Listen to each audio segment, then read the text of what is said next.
जी, अस्सलाम वालेकुम and you are watching Mughals art of cooking. कैसे हैं सब फ्रेंड्स? जी, तो आज हम बनाने जा रहे हैं मज़ेदार सी, क्रिस्पी सी, सॉफ्ट सी पूरी पराठा। तो चलिए स्टार्ट करते हैं इस यम्मी रेसिपी को बनाना। बिस्मिल्लाहिर्रहमानिर्रहीम, लेट्स गेट स्टार्टेड। तो सबसे पहले इसके इंग्रीडिएंट्स नोट डाउन कीजिए। ये हमने लिया ऑल पर्पस फ्लावर, इसके साथ हमें चाहिए सूजी, सेमोलिना, उसके साथ हमें चाहिए मिल्क पाउडर और उसके बाद हम इसमें ऐड करेंगे शुगर भी।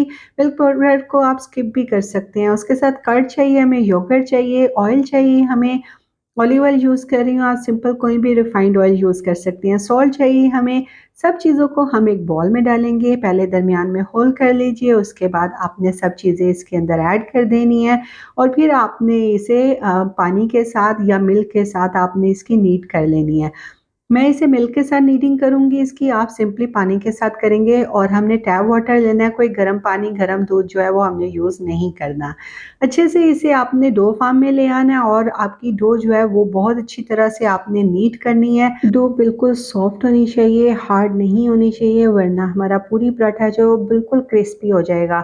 तो इस तरह से आपने इसे नीड कर लेना है, उसके बाद आपने इसे क्लिंग रैप से कवर करना है। 20 टू 30 मिनट्स के लिए हम इसे रेस्ट देंगे। उसके बाद हम इसके बॉल्स बनाएँगे। थोड़ा-सा ऑयल मैंने डाल दिया था सरफेस पे।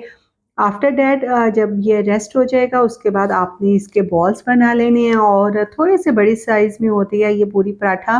तो इसे आपने हाथ से ऑयल लगाते हुए इस तरह से इसे आपने टैप करते जाना है और इसे आपने रोल अप कर लेना है। रोलिंग पिन भी यूज़ किया जा सकता है, लेकिन आप हाथ से करेंगे तो ज़्यादा अच्छा होगा।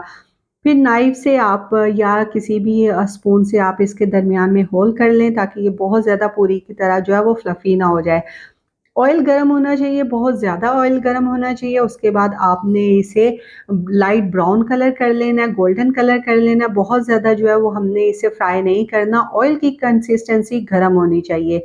ये देखिए जी, हमारा मज़ेदार पूरी पराठा बिल्कुल रेडी हो चुका है। सारे आप इसी तरह से बना लीजिए। इसे आप सर्व कीजिए किसी भी स्टार्टर के साथ, बारबेक्यू के साथ बहुत ही ज़्यादा डिलीशियस लगता है। उसके साथ आप इसको खीर के साथ भी सर्व कर सकते हैं। इसके आप रोल्स भी बना सकते हैं। ये देखिए कितना ज़्यादा सॉफ्ट और क्रिस्पी क्रंची है, ऊपर से बहुत क्रिस्पी होगा और अंदर से सॉफ्ट होगा। तो ये थी आज की हमारी रेसिपी। मिलते हैं न्यू रेसिपी के साथ। टिल देन अल्लाह निगहबान।